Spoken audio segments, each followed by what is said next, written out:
Joining us for a little bit is political analyst, LSU prof, Dr. Jeff Sadow. Hey, Dr. Jeff, how are you this morning? Good, thanks. About yourself? Aaron just shot me this email, and it's got your latest article, your latest blog, the opening sentence. The honeymoon is officially over for Shreveport Democrat Mayor Adrian Perkins. When was the honeymoon? What has he done? What have we done? What has anyone done to screw it up? What went wrong, in your opinion? Well, everybody, executives at all levels tend to get this when they first elected, and certainly the Adrian Perkins phenomenon, guy coming out of nowhere.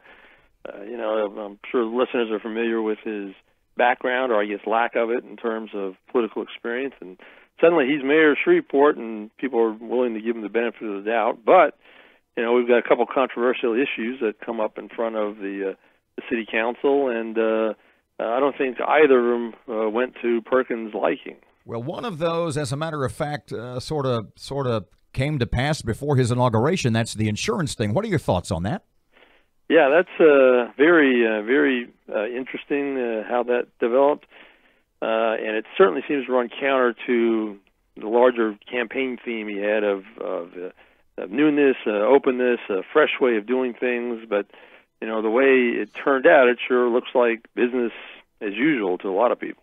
Jeff, the insurance deal, does that smell like a skunk, 2-day-old tuna, or inexperience, or a banana that's you need to eat quick? Or should you maybe give a guy who is learning the ropes the benefit of the doubt? And I mean that seriously. Well, I mean, certainly, his defense is, well, it's already been done, always been done this way, even though, really technically mayors should have been bidding out the work instead of just really handing it to somebody. But just because others did it doesn't mean that it's the right way to do it. And certainly the explanations he's given have not been that convincing. There doesn't really seem to be any cost savings here. It really just seems to be grooving something to somebody for reasons that really don't have anything to do with efficiency or openness or anything like that. The piece you wrote, and I'm quoting from your article near the end, the publicity has irreparably damaged Perkins's cultivated reputation as a new and different kind of politician. You think he's done irreparable damage to his political future already? The whole shtick of him, again, getting elected, the thing that really got him in there was, again, the supposed break with the past. And, that image is no longer tenable. I mean, it just, this is something that's it's something that's made a lasting impression. Let's put it that way. And certainly on members of the council and maybe on the public at large, or at least the attentive public, let's say. You're a political animal. You have a conversation with Adrian Perkins. What do you tell him to do? How can he right this train? I think going back to what he campaigned on is saying that, again, he's a different kind of guy. He was saying that he's not one of the good old boys, brings a fresh approach. And so to actually do that, be more open in what you do. There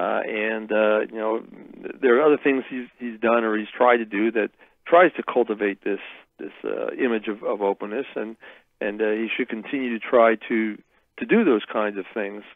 Again, this may not be entirely erasable, certainly in the minds of the council, but he can try to reclaim some of that image. And again, that's really the thing that got him elected. You also wrote a couple of paragraphs on the proposed garbage fee. The mayor's original fee was proposed at $18, which the council said no to. Was that? How is that reputation damaging to the mayor? Maybe it was a political miscalculation, but do you think he came at it from anything other than an honorable direction, i.e., the city we're in financial trouble and we need the money? Well, sure. I mean that's part of it, and that may be more a little naivety than anything else. The thing is about his $18 fee is that, well, a portion of it is going to go towards salaries or whatever in solid waste, and then the rest I'm just going to bankroll somewhere else, and we're going to use it in the future. And again, that's something that the council has objected to, not only because it wouldn't be in an enterprise fund devoted to solid waste, but it would just be out there nebulously ready to be used for anything. And again, if citizens are paying a portion of that $18 a month, they should deserve to know exactly what it's going for instead of just some vague promises that, we're going to use it for something good in the future that may or may not be related to solid waste. I have been waving the flag for many months now about show me something you've done to tighten the belt, to trim the budget first. And a lot of members of the public feel the same way. Are you in that camp? Do you think we need to see something done with regard to trimming spending before we impose new fees?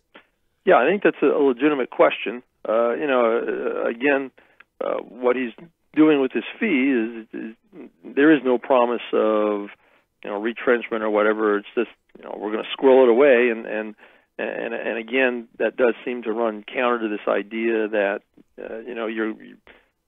we ought to be looking for efficiencies in city government instead of just piling on more money, and we're going to use it for something nice in the future.